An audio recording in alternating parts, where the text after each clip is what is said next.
Welcome to the COVIDULATor. Here we are in the computer room.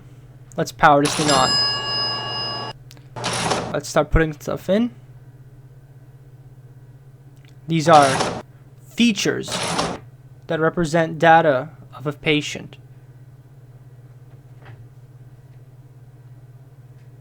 Let's take that off. Alright, the buttons are just sensitive. Alright, let's turn that on. Let's make them older. That's too young. That's about right. And let's flick this switch.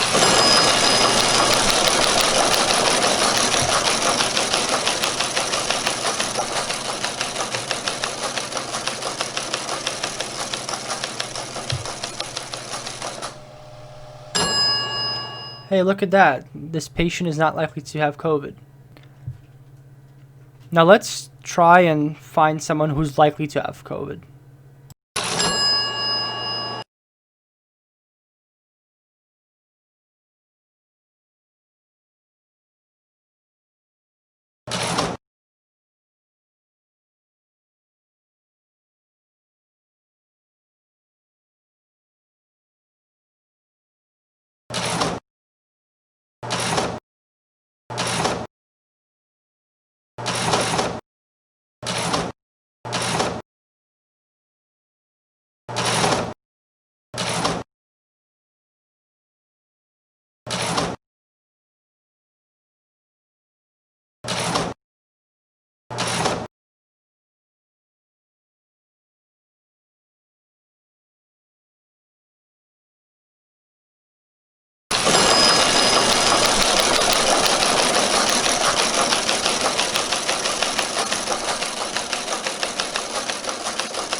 And as we can see, this patient is likely to have COVID. So how does this whole thing work behind the scenes? That is the big question everyone has. So our COVIDULATor over here is using a k-nearest neighbors machine learning model that I have made using scikit, courtesy of a COVID-19 dataset from Mexico, which is why these features are in Spanish. So this is a pretty hefty dataset. It's about half a gig. So I saved it into using joblib, and I use it, and I set up a server for to connect my model to Unreal Engine, which is what I use to interact with this model via TCP/IP. So I set it up, and I clean the input that I am given through Unreal Engine, and I validate to see if it's all right. And then I use my prediction by opening up the file that I had in the past over here.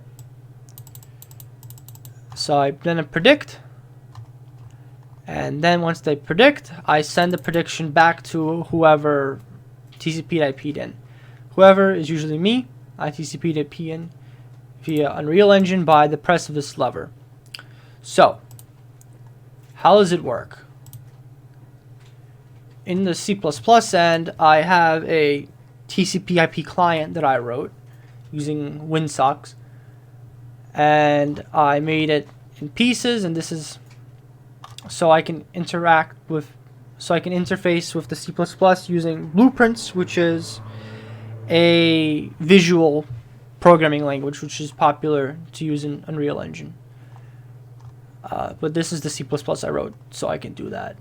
This is encoding it into from a struct into something I can send to the server.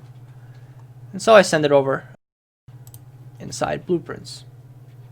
is where I actually call the code. So I added my calculator. Really, the COVIDULATor. And it looks nasty, and that's because it is nasty, but it is also quick. So that's when we send the server, and that's basically using the C++ code that I wrote, and that all gets sent in, and the server gets sent, and then we get a response pretty quickly. We just delay it here because I want to have that sound played for effect, and then we figure out if it's either a positive or a negative case. If it's a positive, it's 1. The server, the model returns 1. 1 is bad. So that means that the person that you are simulating is likely to get COVID. 2 is good. They are not likely to get COVID. So we display green, otherwise we display red.